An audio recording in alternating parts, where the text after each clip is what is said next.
أردوغان يوجه دعوه للملك محمد السادس معلومة كشف نائب الرئيس التركي فؤاد الوقاطي، وذلك خلال الاتصال هاتفي أجره مع رئيس الحكومة عزيز أخنوشه اليوم 12 أكتوبر المقبل، أن عليه التعاون. القائمة تشكل أرضيه مهمة لنقل هذه الصداقة إلى المستقبل بحسب مراسل.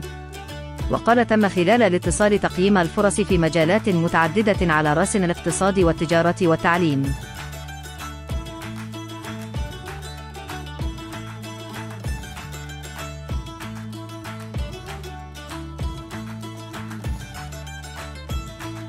أن أردوغان وجه تعاون الملك محمد السادس لزياره تركيا من جانبيه. تطرق أخنوش إلى العلاقات الصدق والتعاون بين البلدين، مبينا أن الوزراء المعنيين في المغرب سيزورون تركيا في أقرب وقت من أجل تقييم الفرص والاتفاقات في مجال الاستثمار والاقتصاد.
نشكركم على حسن المتابعة.